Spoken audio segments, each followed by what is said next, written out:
What started off as a localized transmission of the virus in Wuhan, China, and then regionally in East Asia, has now spread across the world and has infected 14,687,710 persons.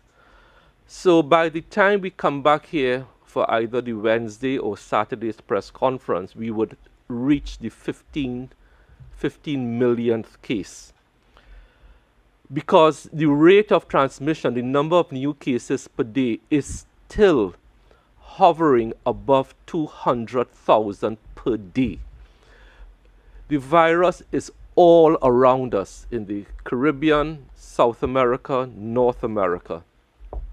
And to date, the death toll is 609,877.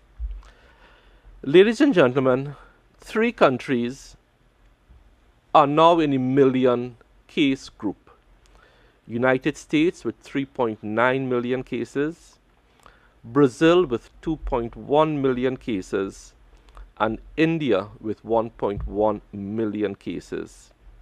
Close on their heels will be Russia with 777,486 cases. Let us hope that Russia does not join that band of countries with over 1 million cases. Ladies and gentlemen of the media, good morning to you. I forgot to say that. And to the listening and viewing public, good morning to all. I do apologize for that. Ladies and gentlemen, this global pandemic is not slowing down. In countries near and far where lots of our nationals are returning from, are unfortunately being tested positive. We had the issue last week Friday with 3 of our nationals from Grenada. They are being re-swabbed today, and we eagerly await those results, which I promised the Minister of Health of Grenada, with whom I spoke with this morning. He wants to have some idea of those results because there are implications for what is happening in Grenada. You may have noticed or have heard how serious this pandemic is in Florida. Right now in Florida, all the ICU beds have been taken up. Could you imagine that? That is a very serious and dangerous turn of events where in a big state like Florida, you now have no available ICU beds. The reasons for mentioning this global situation, regional situation, and I include Florida in a regional situation, it's only 4 to 5 hours away by plane, is that the government's continued measured response to granting exemptions to returning nationals is a robust one and it's a safe one. Let me reiterate, the government is not here to punish anyone, but we are trying to strike the best balance between bringing in our returning nationals, and I commend Minister Young for the excellent job that he has been doing and protecting our 1.4 million citizens, and also for protecting our healthcare system from being overburdened. There's one issue I would like to raise and address pertaining to the new regulations, where bars, as of today, I think the old regulations expired yesterday. The new regulations will be in effect until September 30th. And this is a piece of advice, and we seek the cooperation of bars and restaurants. The closing time is 10 p.m. What we are suggesting is that each establishment, whether you're a bar, a full-service bar, whether you are both a bar and a restaurant, whether you're a casual dining restaurant doing both bar and food, is that each one determine their lead time for the preparation of drinks and meals so that you could have a last order, a last call system where you say, okay, we will take our last order for food by 9 o'clock or by 9:30, depending on how long you think it takes to prepare food. Same thing for bars. Take your last order for drinks at whatever time is relevant to your establishment. The reason for doing this, in talking with the Minister of National Security, who will be in contact with the Commissioner of Police, is that we would like these eating establishments and bars to be empty of patrons by 10 p.m. That is the objective, so that you could close at 10 p.m. and be free of patients. Not patients, patrons. What we are not suggesting is that you take your last order for food at 5 to 10, the food comes at 10:30, and then you are still eating and dining at 11:30. So we are asking for the cooperation of each establishment based on your particular logistics of when you think you can safely take your last order, have your last set of patrons accommodated, and be closed by 10 p.m. And then hopefully what you would see in these establishments after 10 p.m. is just your cleanup staff, your kitchen staff doing washing up and so on. But we would like patrons to be out by 10 p.m. so that we could prevent the congregation, because this virus is not slowing down. There are still 200,000 cases on average per day being discovered around the world.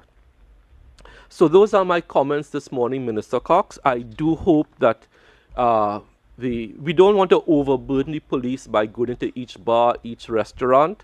Let's all accept our share of the responsibility. It's a shared responsibility, and just do what is right. So, Minister Cox, that is my global and regional update, and I thank you for the opportunity this morning. Thank you very much, Minister. The Chief Medical Officer, Dr. Roshan Paraswaram, will provide us with a clinical update. Dr. Paraswaram. Okay, good morning, Honorable Ministers, Professor Carrington, members of the media, members of the viewing and listening public. So the clinical status update for Monday, 20th July 2020. The total number of samples submitted to both the University and the Caribbean Public Health Agency now stand at 6,074. Total number of unique patient tests, 4,557. Number of repeated samples in the public sector, 1,517. Total number of community tests submitted to the University of the West Indies Lab, public sector, 2,184, At the private sector, we now have standing as of Friday, the 17th of July, 1,534 samples submitted, all of which were negative.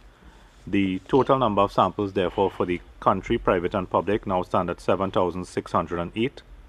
Of these, a total positive count remains at 137, with the last positive test being gotten on Saturday last. Total number of discharges remain at 124. Total number of deaths remain at 8.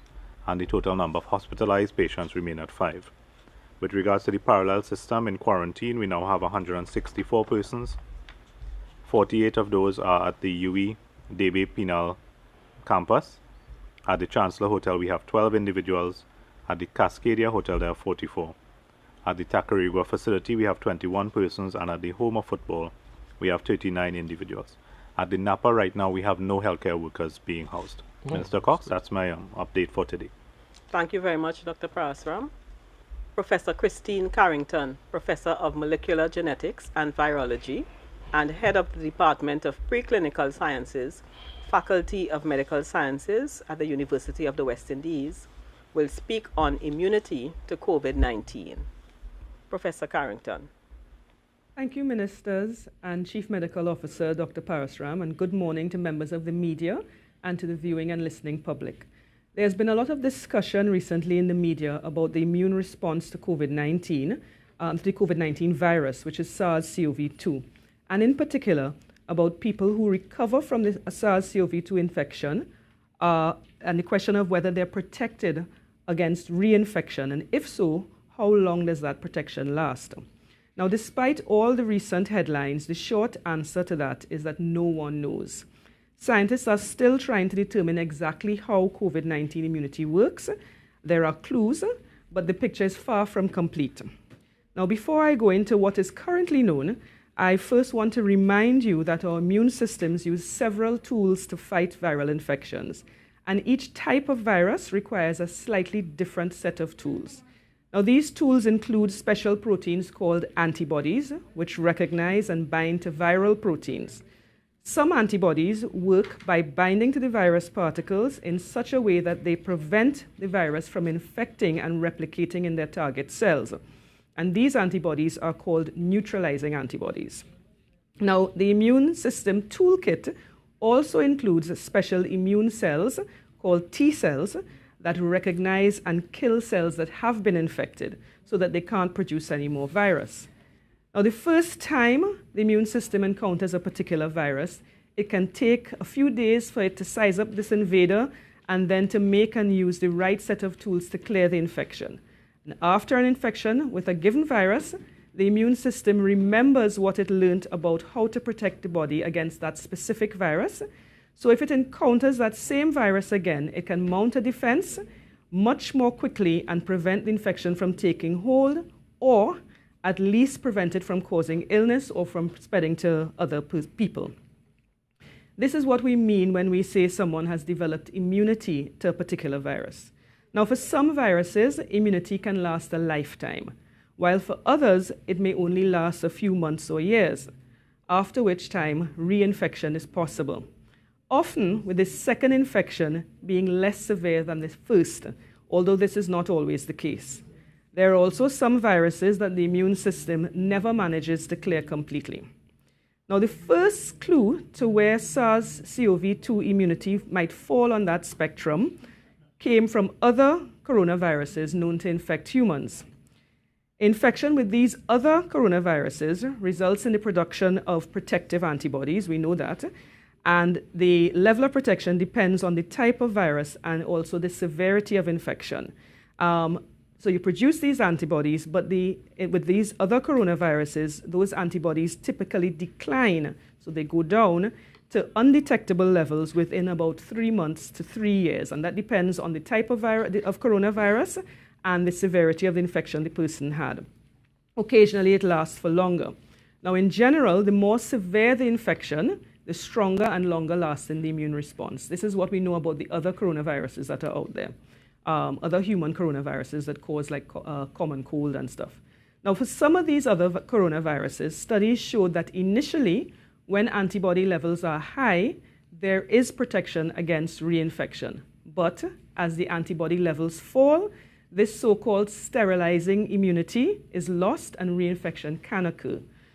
Based on these data, scientists hypothesized that antibodies to SARS-CoV-2 may provide protection for at least some period of time. We now have strong evidence from multiple studies that most people develop antibodies against SARS-CoV-2, and they do that by about 1 or 2 weeks after infection, and that the antibodies produced include strong neutralizing antibodies that remain at high levels for a few weeks after infection, and then they typically begin to decline, so similar to the other known human coronaviruses. A recent study out of the UK that has been widely reported in the media found that on average, neutralizing antibodies were first detected about 2 weeks after the onset of COVID-19 symptoms. They rose to a peak level by about day 23, and then there was a rapid decline. As in previous studies, they also found that people with less severe disease had lower peak neutralizing antibody levels than those with more severe disease. Also, they found that in the people with the lower antibody levels, the neutralizing antibodies dropped to undetectable levels in just under 2 months, so they didn't last very long. People who started off with higher neutralizing antibody levels also showed a significant decline over time, but their antibodies remain detectable at the end of the 3-month study period. So further follow-up is needed to determine if their antibodies will also eventually become undetectable. Now, many news outlets reported this study. They reported that this study confirmed that SARS-CoV-2 immunity is short-lived and that people can be reinfected within months of recovery. In fact, what the study showed, and which is also important to note that this study hasn't yet been peer-reviewed, what this study showed is that in some people, neutralizing antibodies are short-lived. Now, in light of this, and based on what we know about the other coronaviruses, the authors of that study, of the paper describing that study, They suggested, but they certainly did not confirm, that reinfection might be possible in these people. However, the authors also noted that, and as I also indicated earlier, the immune system is comprised of much more than just neutralizing antibodies. So measuring neutralizing antibodies can give you clues as to what might happen, but it cannot tell the whole story. For example, we don't know whether the immune T cells play an important role in providing protection against reinfection or reducing symptoms. And even if the neutralizing antibodies that they measured are a critical component, we don't know what levels are required to confer protection. Animal studies suggest that even though low levels of SARS-CoV-2 neutralizing antibodies might not protect against reinfection, they may be sufficient to prevent disease symptoms. Also, research on other coronaviruses where reinfection was shown to be possible, they noted that reinfected individuals did not experience any symptoms. So in summary, any conclusions about reinfection with SARS-CoV-2 based on antibody studies is premature. And we can, however, we can't make any firm conclusions and say, yes, people can be reinfected, or no, they can't be reinfected. But we can ask the question of whether there have been any confirmed cases of reinfection, and so far the answer is no. Now, there have been sporadic reports around the world of people who tested negative. They had COVID-19, they were in recovery, they tested negative by PCR twice, and were therefore considered cured. And then as many as 1-2 months later, they tested positive again. And this led to the suggestion that people were being reinfected. However, the PCR test, which detects the presence of genetic material from the virus, cannot tell whether the viral genetic material that it's detecting is due to the presence of infectious virus particles or if it is just non-infectious viral debris. The only way to confirm this is by taking a sample from the patient and trying to grow it and trying to actually grow the virus to see if the infectious virus is still there. And so far, in cases where this has been done, the results indicate that there is no infectious virus, and what is being detected, months after somebody has recovered and looks like a reinfection, what is actually being detected is this viral debris. This also appears to be the case in people who consistently test positive weeks after their symptoms have disappeared. However, since the routinely used tests cannot confirm one way or the other what it is, if it's infectious or non-infectious, the protocol being used is to keep testing until there are 2 negatives. Finally, there are some people who oscillate back and forth between negative and positive PCR results. Now, all tests have a limit of detection, below which they won't detect their target even if it is present, resulting in a false negative result. Now, PCR tests are extremely sensitive, but if the level of virus in a patient sample is below the test threshold of detection, it will return a false negative result. Now, false negatives are most likely early on in an infection when the virus is only just beginning to replicate, so the levels are very low, and again, late in an infection after the immune system has cleared the majority of the virus. During these times, very slight variations in virus levels or in test conditions can mean that on one day you don't detect the virus and the next day when you retest, you detect it. Again, this is why they wait until there are 2 consecutive negative tests before someone is discharged. Thank you very much. Thank you very much. Members of the media, the floor is now open. Remember to identify yourself and the media house you represent before posing your question. We want to give as many of you an opportunity to pose questions to us, but that means in our limited time, we will have to give each media house a chance to get a maximum of 2 questions in. Once we have completed the poll and time allows, I will come back to you. So let us keep this in mind as we begin taking your questions. Newsday? Hi, good morning all. Shane Zubover from the Newsday newspaper here. I have 2 really quick questions. Both can be answered either by the minister or by the CMO. The first one has to do with public health guidelines as it relates to the campaign trail. I know the minister would have spoken briefly about it on Friday, But Tuesday. up to yesterday, there was political motorcade in Barratt from the area, Newsday and a lot of newspaper times, here. despite I the have efforts two of the really quick organizers, questions. both Both could be try to answered get either by the people into minister groups or of by the 25. CMO. It was not The first one. Jeez. Okay, we are not hearing Shane. We got the first one. We got the first question. We got your first question, and could you now repeat your second question, please? We had some audio problems. All right, no problem. The second question has to do with return to school for the SEA students. Okay, we are not hearing just wanted to Shane. get some more details from the Ministry we of got the Health first perspective question. on the preparedness We and got your the first question, details and could you behind now the measures in place repeat your to second monitor question, please? students. We For had some instance, are audio there enough problems. thermal guns available All right, at no problem. primary The schools? second question has some to clarity do with Okay.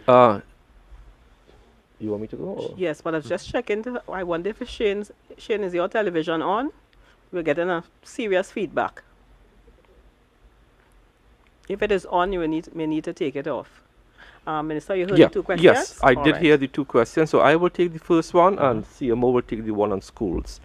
So, yeah, thanks, Shane. So we have said constantly here that all political parties, all candidates, all campaign managers should manage the groups of people walking with candidates, manage them as far as possible in groups of 25s, make sure they have masks, and even within the groups of 25, make sure there is some distancing between them. I would not comment on the actions of the police commissioner in Diego Martin. That is a police matter. But I think the basic instruction from a health perspective is that we need to be cognizant of the fact that we don't want community spread. We want the elections to go on as safely as possible, and it's incumbent upon everyone, myself included. I could tell you as a candidate doing walks, because I am so keenly aware of it, sometimes it is difficult to manage, and I have to be constantly reminding people, keep your masks on, stay in groups of 25, have a marshal. So if you have 50 people, have one person in charge of one group, another person in charge of another group. Provide masks for your followers, and let's have a safe and uneventful campaign as far as humanly possible. The CMO will now deal with the issue of schools. So with regards to schools, I didn't catch the final part of your question, but as it relates to schools, as I said before, the Ministry of Health has put out a guideline, has sent a guideline to the Ministry of Education. They would now analyze that guideline and make it their own, and subsequently send out information to the principals, the school supervisors, the PTA, etc., to guide them as to how school is going to take place when they open in September, and even as they open now for SCA. So that decision, as I said, our guidelines are complete, but the final decisions will be made by the Ministry of Education.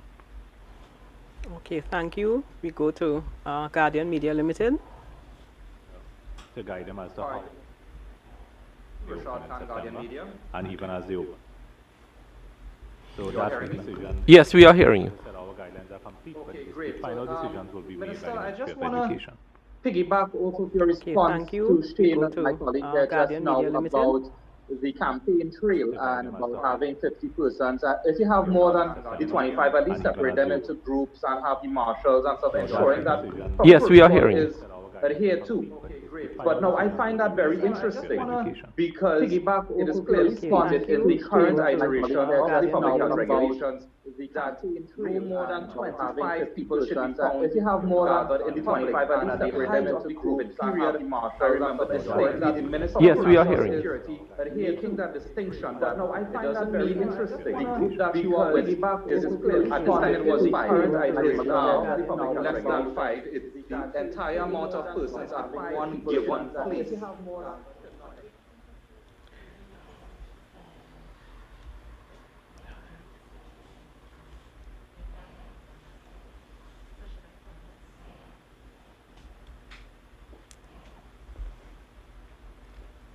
We are having some serious audio problems. I don't know what is Well, causing it. I got the gist of his did question. You get the Yeah, gist of his yeah. question? But he's still speaking. Okay. Okay, Richard, if you're hearing us, we're not hearing you at this time. And we got the gist of your first question. And the minister will attempt to answer that, and then we'll come back to you. But we are having some audio problems. So, Richard, we did get the gist of your first question about 25s. The same principle applies as to whether you're in a beach, in a river. We can't limit, and we did not limit Maracas Bay, let's say, or Vesini Beach, or Crown Point, to 25 persons on the beach. The general advice is, if you are in a space, limit your grouping to no more than 25. Same thing for a bar, same thing for a restaurant. So, same thing on the campaign trail. It's a general advice that groups should not be more than 25, and they are to be managed, whether you're in a beach, a river, a restaurant, a church. The churches now, places of worship, have more than 25, but they are spaced out. So again, a lot of common sense has to be applied, and the regulations are there to guide us and to help us. So I hope that answers what I thought was the first part of your question. Okay, I think we will have to try to take some persons online. I don't know if Richard is on. Yeah, I'm on the phone. Okay. Oh, good. lovely. Go ahead. Great.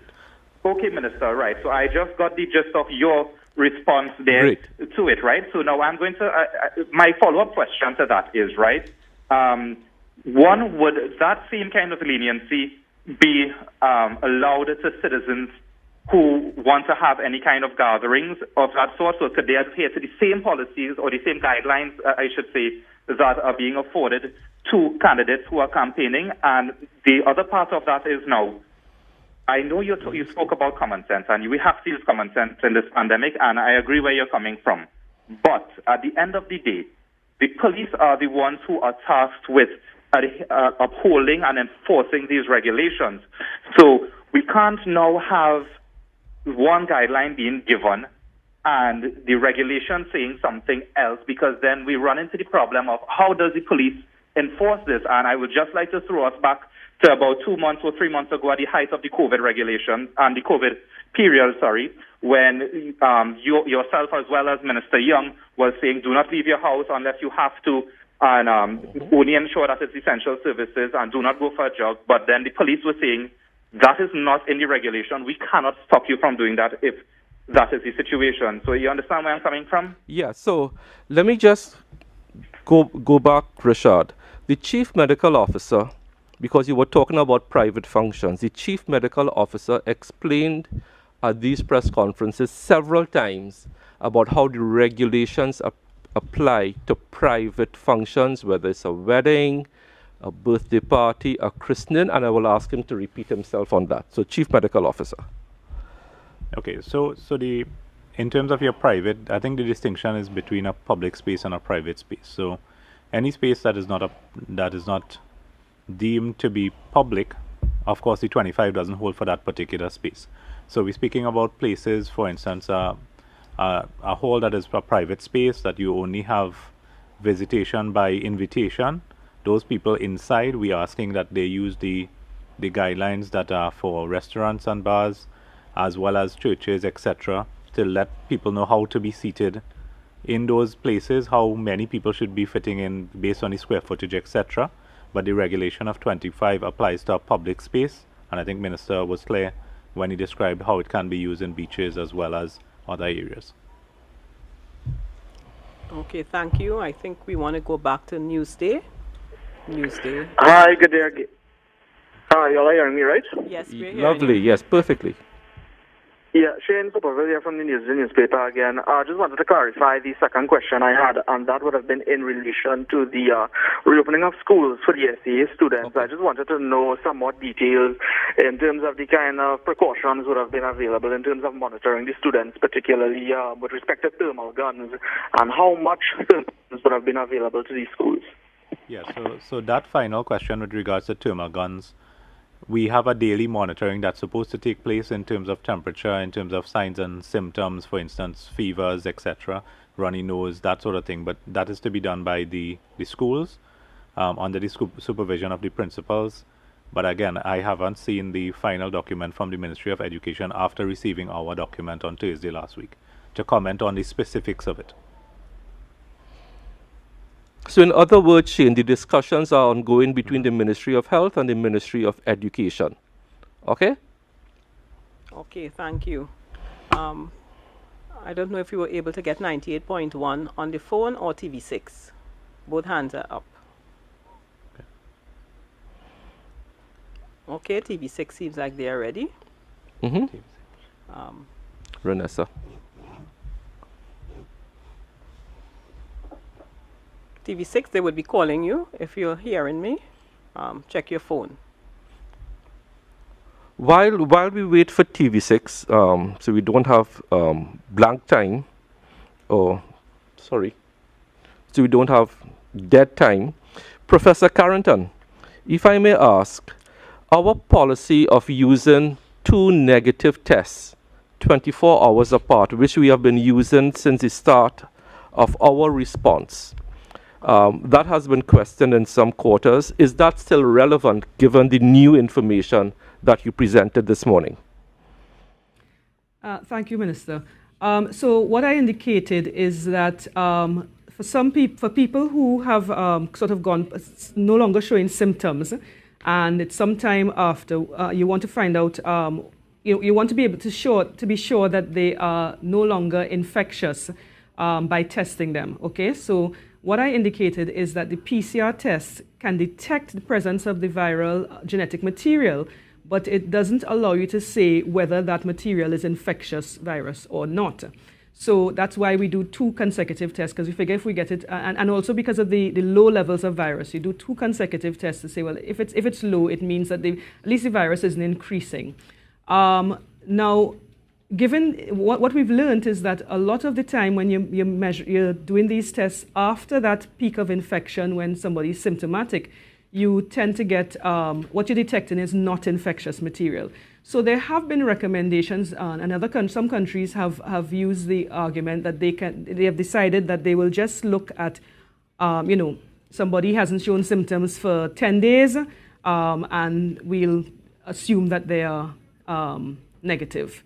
Now, I think in a setting where you have a lot of virus in circulation, so for example, in the US, if you get that calculation wrong and you send somebody out into the public who is still infectious, it won't make much of a difference if it's just a few people, because However, I think in our setting where we have no cases, we don't have the community spread, getting that wrong has a bigger impact because you're introducing a new, you have no infection, and that one person could lead to outbreak and reinfection, and community spread basically. So I think in our setting that the 2 tests is still very valid, and in a setting where you have community spread, you might want to change that. I think it's safer this way. And just for the lay person like myself, somebody who was tested positive, had all these signs and symptoms, and then later on test positive, is it most likely that is viral debris which is non-infective? All right, so if you have somebody who tests positive, they're sick, they have symptoms, and then they start to recover, and they haven't shown any symptoms, and so you test them now to see if there's any virus left. What we're finding is that a lot of the time what you're detecting at that stage after they've recovered, so there's somebody who you knew was positive, you've seen them through or they've gone through their 2 weeks or whatever, you've seen them through their quarantine or through their disease, and now you're looking to see, is there any virus left? In those cases, at the end, what it looks like what they're finding is non-infectious particles. So these people would be unlikely to transmit to other people. Okay. But unlikely doesn't mean absolutely certain that they're not going to transmit to other people. So I think, as I said, in our setting, doing the 2 tests would still be a reasonable approach to take. Okay, thank you. I believe we have 98.1 via phone. Yes, good morning to the panel. Stephen Cummings here, 91 FM. And I have two questions quickly, one for Professor Carrington and the other, either the CMO or Minister Diatin can take that one. Firstly, Professor Carrington, could the result of a reinfection of the disease be more severe and possibly lead to an almost sure death situation with patients?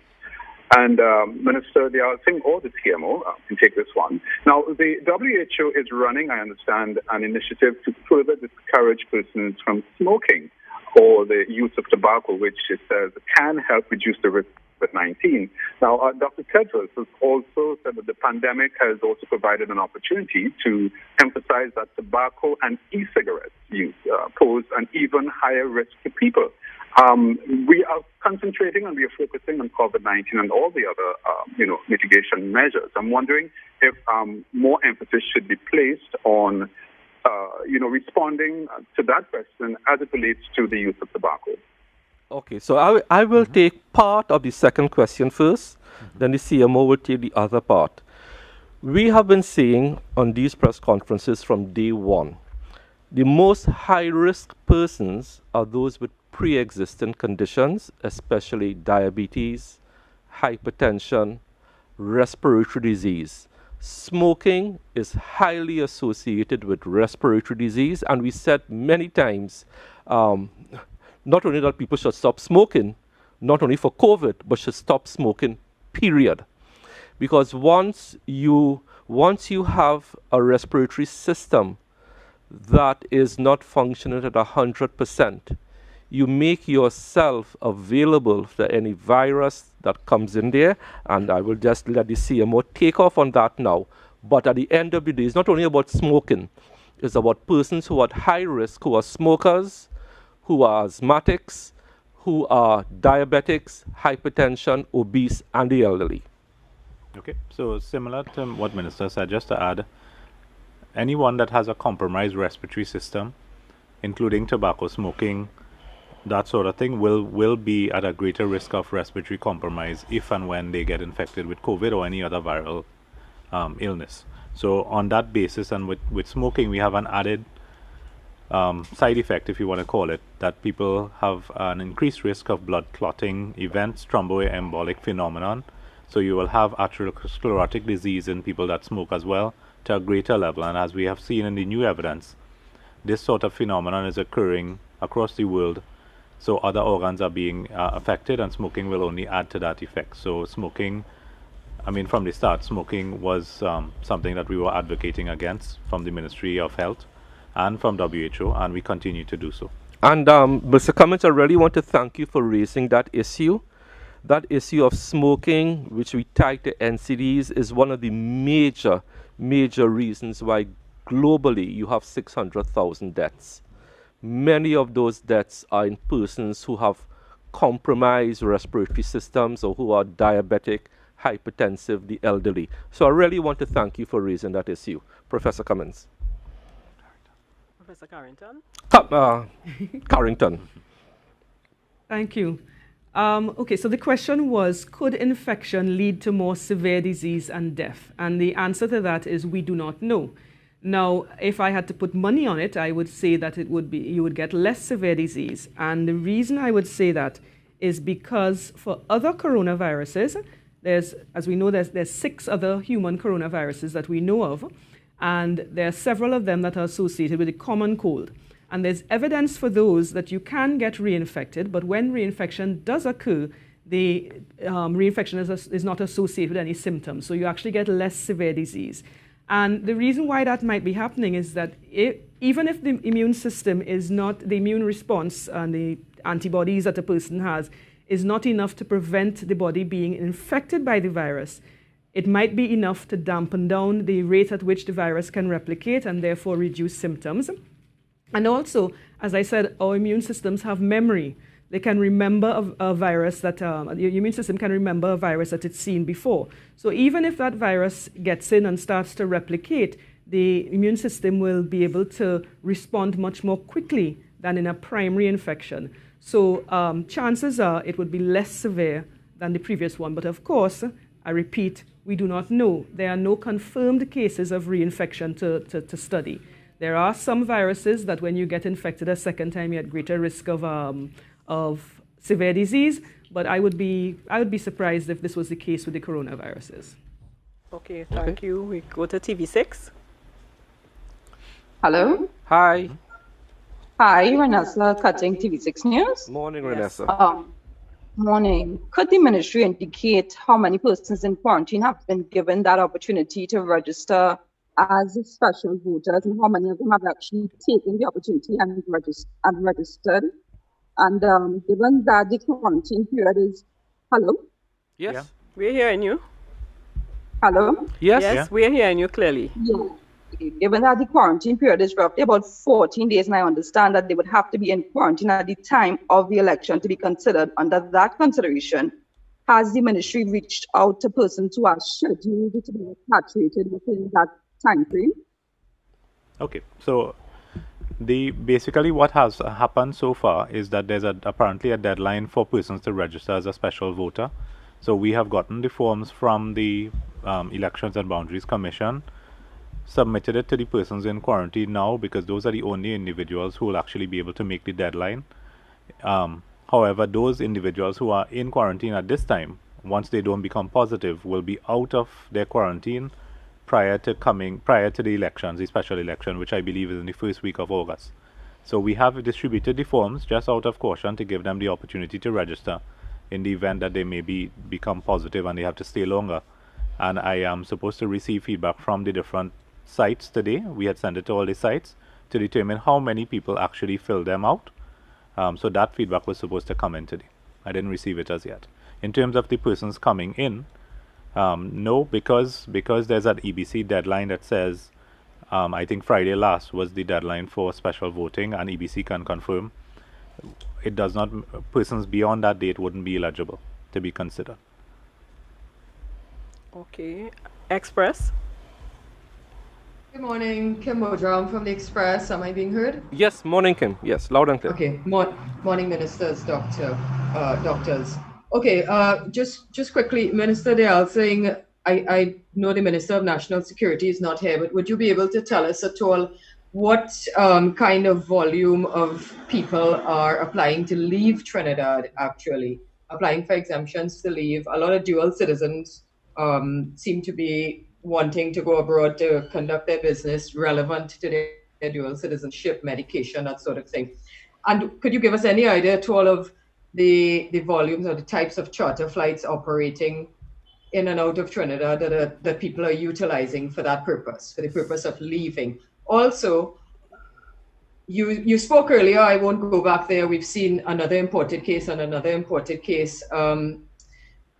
Are there ongoing discussions, which I imagine there are, about repatriation and the possibility of expanding it? It may happen very suddenly, depending on what happens around the world, because obviously government would want to bring back as many of its nationals as quickly as possible. But could you tell us how these discussions are impacted every time, for instance, we get an imported case? Is it that something may be on the table, look, we can increase our quarantine facilities by 2 or 3 places in the coming 3 weeks, let's say, and then suddenly we get this imported case, or we see what's happening elsewhere in the Caribbean, and those discussions are shelved? Can we just have an idea of how that process goes? Okay, so you were quite right in the preamble to your question.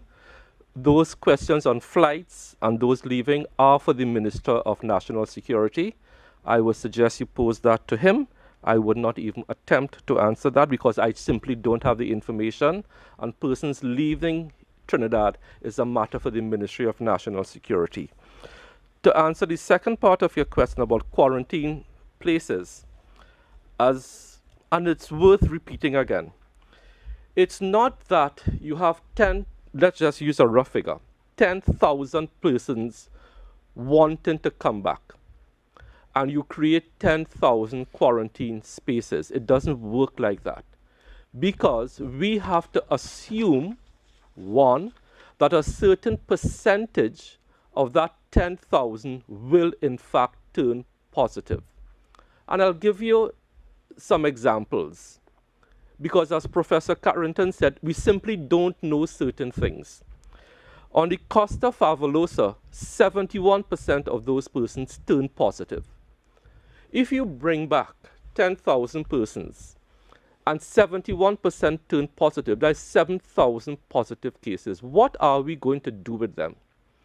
The entire healthcare system has 3,000 to 3,000 beds.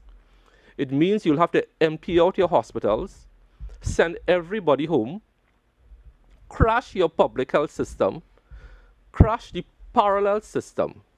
So it's not as easy to say there are X number of people outside there and create X number of quarantine beds. Also, you have to consider your HR. Do we have the HR to accommodate 10,000 persons? The answer is no. Consumables, do we have it at any one point in time? PPE, all those things are what we have to consider at the Ministry of Health. So if we use the example of Costa Favolosa, which is always in the back of my mind especially, where 71% turned positive, the answer to your question is we have to continue to be prudent, and every single day, Dr. Mariam Richards, who manages the parallel healthcare system, meets with the Ministry of National Security to update them on what is the timetable for spaces that are available, spaces that are potentially available, because whenever we get a positive test, that throws off your projections. So it's a very, as I said, this thing is not playing drafts. This thing is playing three-dimensional chess.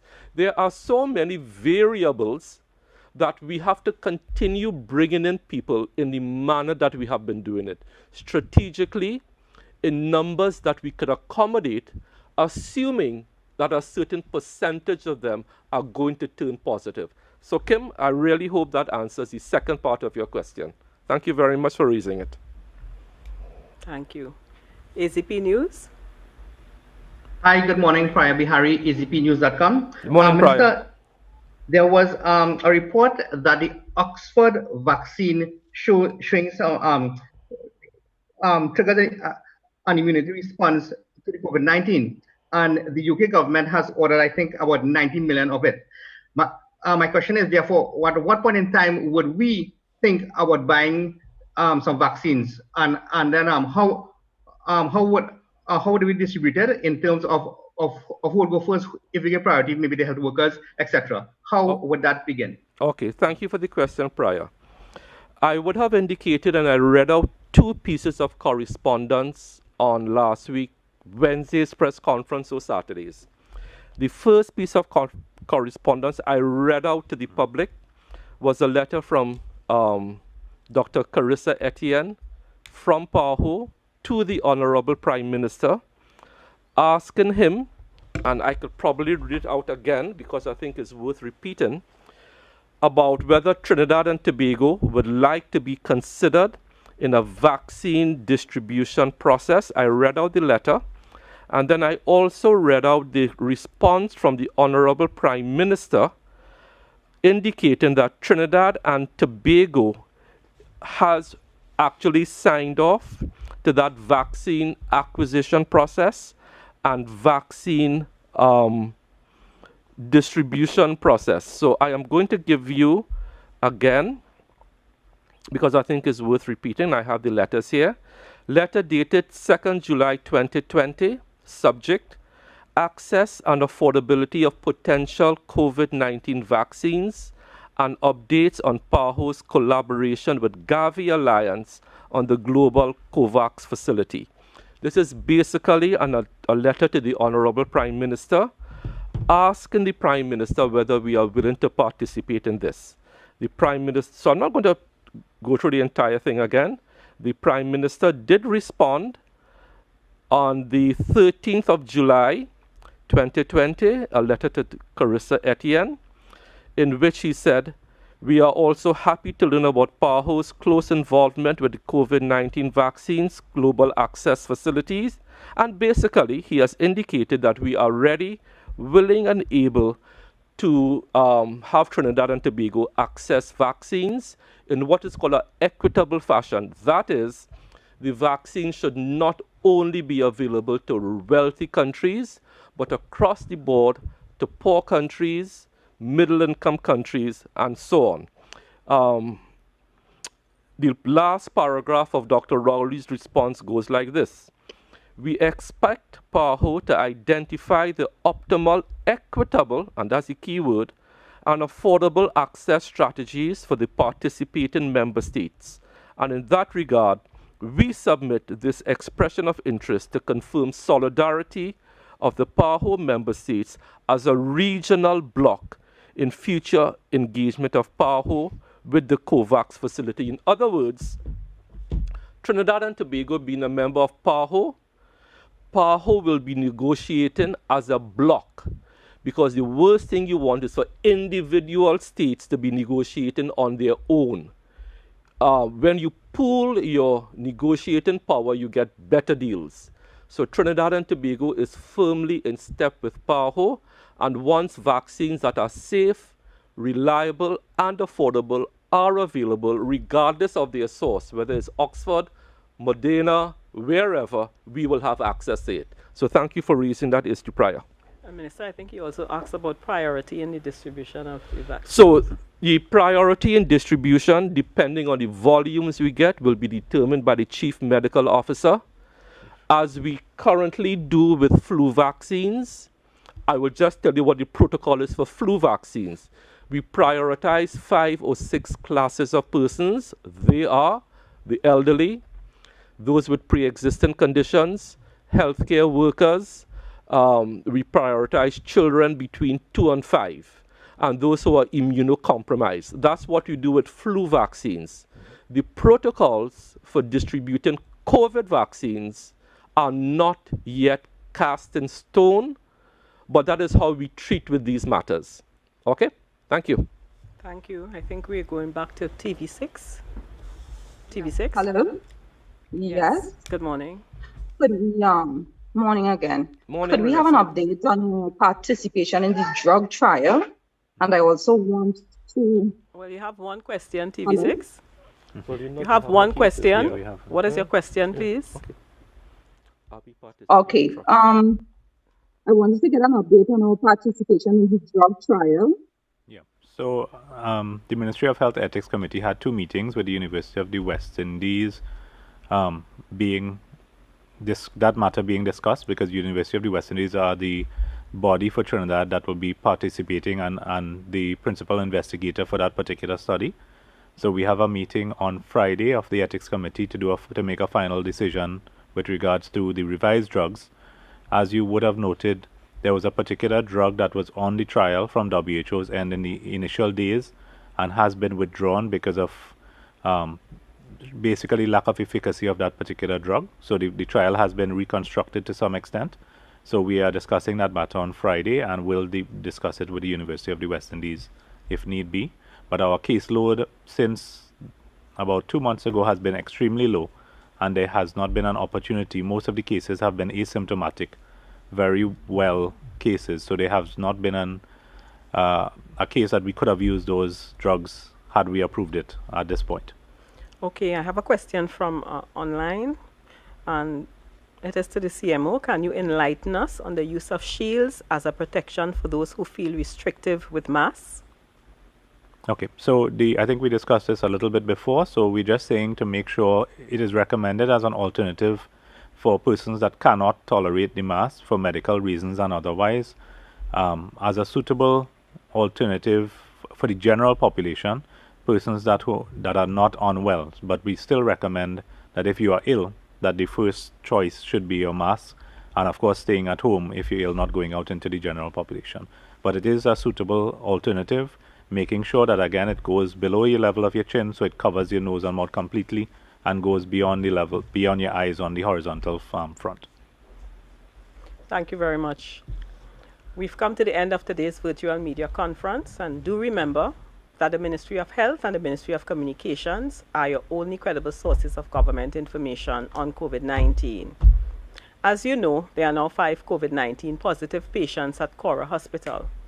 Opening hours for bars have been extended to 10 p.m. CSEC and CAPE examinations are taking place, and SEA students and their teachers returned to the classroom this morning. This means that more persons are now out in public spaces, even as we continue to live with the pandemic. Therefore, I am encouraging parents, teachers, principals, and students to adhere to COVID-19 guidelines for schools. Patrons and bar owners, please, we cannot return to the worrisome time when persons gathered in large numbers at your establishments, ignored physical distancing guidelines, and did not wear masks. The World Health Organization warned that flare-ups are to be expected as restrictions are lifted. It is therefore important that we do not become complacent. Let us continue to maintain physical distance, engage in regular hand hygiene, use cloth masks in public, ensure public spaces are sanitized, and stay home if you are sick. We must protect each other and our beautiful country. I am Donna Cox, Minister of Communications. Thank you for joining us today as the government continues its efforts to keep the curve flat and beat COVID-19. Stay safe, save lives. May God bless Trinidad and Tobago.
Left.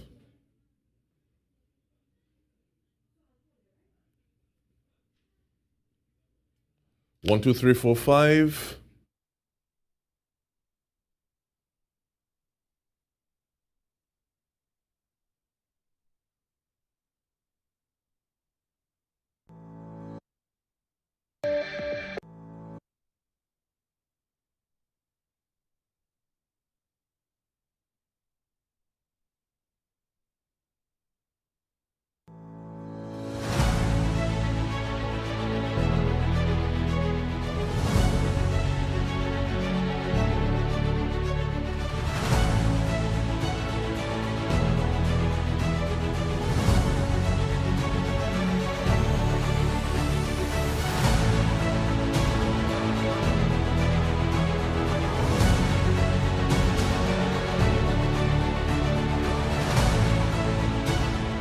Good afternoon, Trinidad and Tobago. I'm DK Roster. This is the TTT News at noon.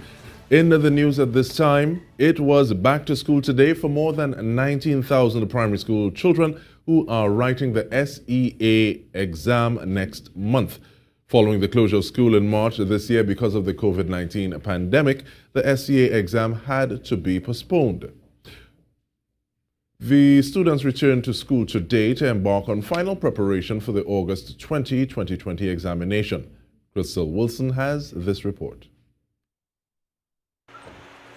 TTT News visited several primary schools in the Port of Spain area, and the back-to-school transition during this COVID-19 period appeared to be a smooth one. Both parents and children were seen wearing face masks while they waited to be allowed onto the school compound. At other schools, children were seen waiting before making their way to classes, but wearing face masks while they waited. The Education Ministry said in a release this weekend that classrooms would have been thoroughly cleaned and sanitized, as cleaning supplies had been distributed to all primary schools over the past few weeks. Liquid soap and hand sanitizers have also been provided for use by students. Classrooms have been reorganized to ensure desks are 6 feet apart, in keeping with physical distancing guidelines set out by the Ministry of Health. Parents and guardians and teachers are all assured that COVID-19 guidelines will be adhered to while at school compounds. All principals are now in receipt of the guidelines for the reopening of schools. Crystal Wilson, TTT News. Professor Christine Carrington says there are no confirmed cases of persons reinfected by COVID-19. Experts are still debating whether individuals can be reinfected with the virus after recovering from COVID-19. If reinfection cases are confirmed, the battle to suppress the disease will be that much harder. However, Professor Carrington, a professor of molecular genetics and virology, said no cases of reinfection have surfaced. We can't make any firm conclusions and say, yes, people can be reinfected, or no, they can't be reinfected. But we can ask the question of whether there have been any confirmed cases of reinfection, and so far the answer is no. Cases have occurred where persons with COVID-19 have recovered only to test positive 2 months later. Professor Carrington said this has led to the suggestion that persons can be reinfected with COVID-19. She said the testing procedures cannot discriminate between the presence of viral debris and the presence of the virus. Trying to grow it and trying to actually grow the virus to see if the infectious virus is still there. And so far, in cases where this has been done, the results indicate that there is no infectious virus, and what is being detected, months after somebody has recovered and looks like a reinfection, what is actually being detected is this viral debris. PNM candidate for San Fernando East, Brian Manning, says this is the right time to get into the political fray. Mr. Manning is the son of late Prime Minister Patrick Manning, who held the San Fernando East seat for 44 years. Brian Manning told the TTT about his plans for San Fernando East, saying that he has always felt a calling to politics. I felt it was the appropriate time for myself, one, but also I felt that the country was in a precarious position in terms of we're in a very critical juncture in our history, and I feel that some of the decisions that we make in the near future are going to affect generations to come. So it was the appropriate time for me to get involved, because I wanted to really be a part of steering Trinidad and Tobago in the right direction. The timing is right, and I feel that the party and its leadership is right. And there's a lot to be done, and I felt it was time to get involved. Mr. Manning is concerned with world industrial and work trends and says Trinidad and Tobago must be on the ball to tackle the many problems therein. We look at what's going on in the world in terms of energy economies. We are an energy economy. The majority of our wealth comes from oil and gas sales. There's a restructuring of that entire industry as a planet moving into the fourth industrial revolution, which is a digital revolution. How are we preparing ourselves for that? We have to prepare ourselves properly, otherwise we're going to get left behind. And getting left behind and heading into a new era is not something that I believe is going to benefit the people of Trinidad and Tobago.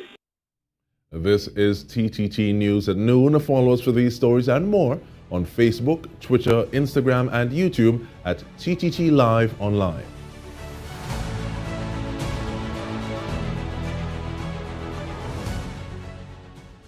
Talk show host Andy Williams was shot this morning while leaving his Chaguanas home. Reports indicate that Williams was shot 4 times while he was leaving his home at Edinburgh 500. He was rushed to the Chaguanas Health Facility and transferred to the Eric Williams Medical Sciences Complex for further treatment. Known as the Pitbull of Radio, Williams has been part of the ground report team for several years. His wife was shot in 2008 during an attack on the couple's home in Diego Martin.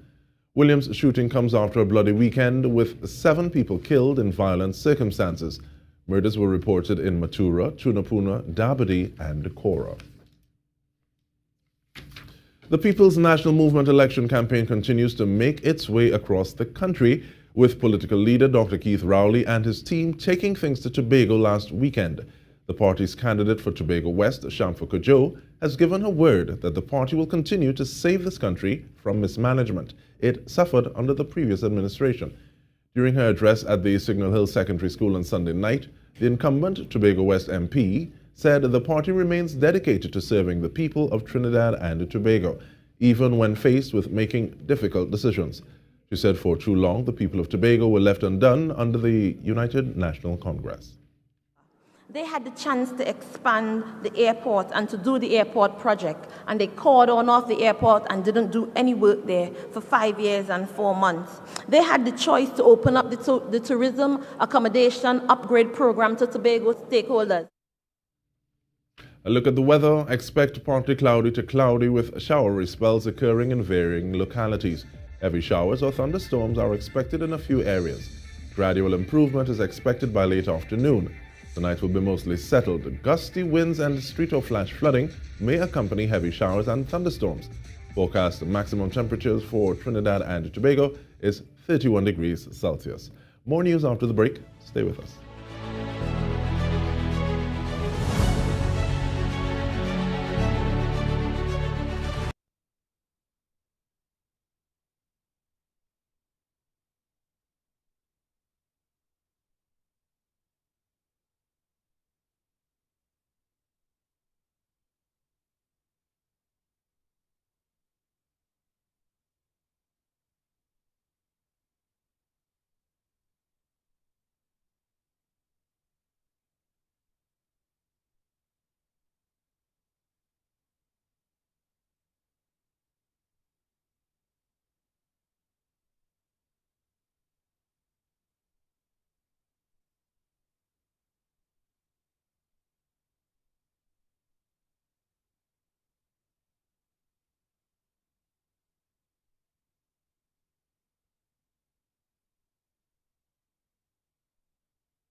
Welcome back. Now to some heavy news in sports. Chris Broad has decimated the West Indies top order to give England a great chance to win the second test at Manchester and level the series.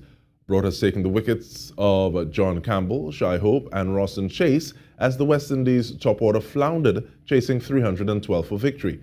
Chris Woakes and Ben Stokes have taken the other 3 wickets to fall as the West Indies are 157 for 6 with over 30 overs still to play in the day. Jamar Brooks is not out on 62 and he is batting with Jason Holder, who is on 14.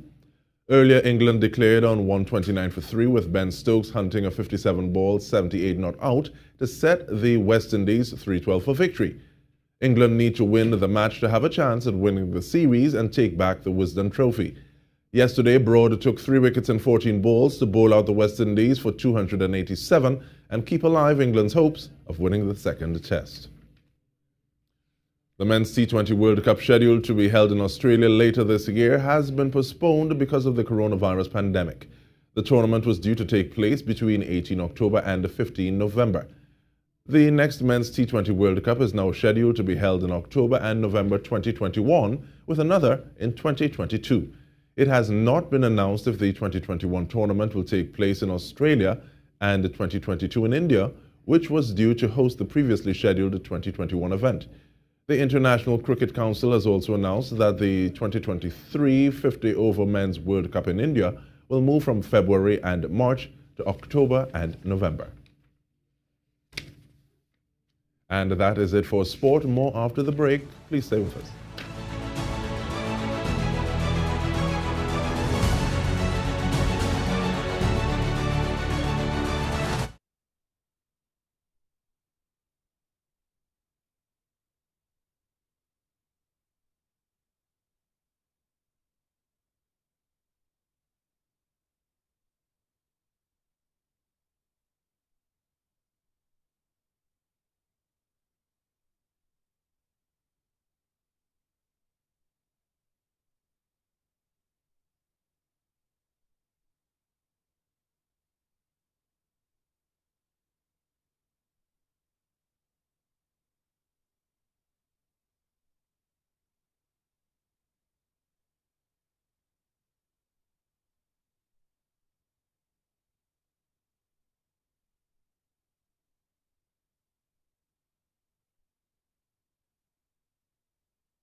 Welcome back. France has made a face mask compulsory in all enclosed public spaces amid a fresh bout of COVID-19 outbreaks.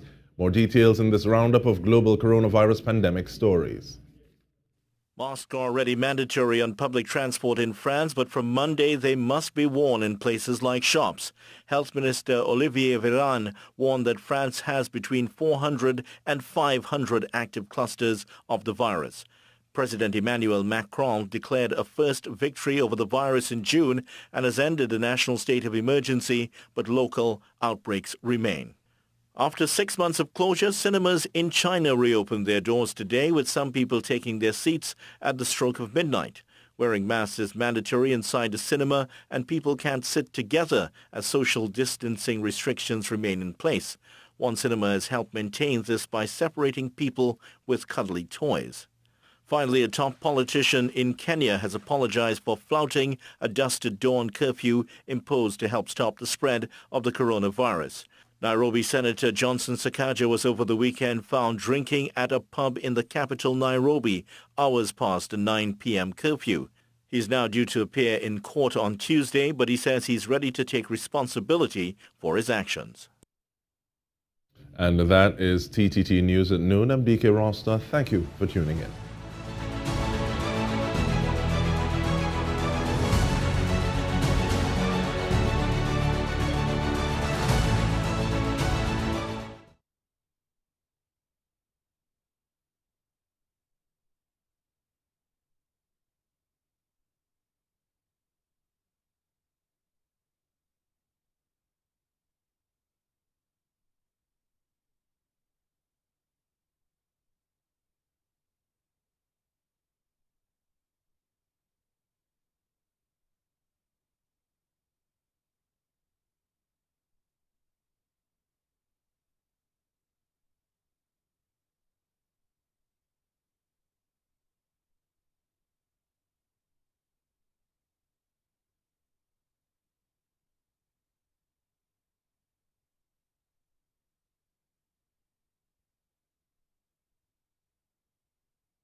tell me that you don't remember.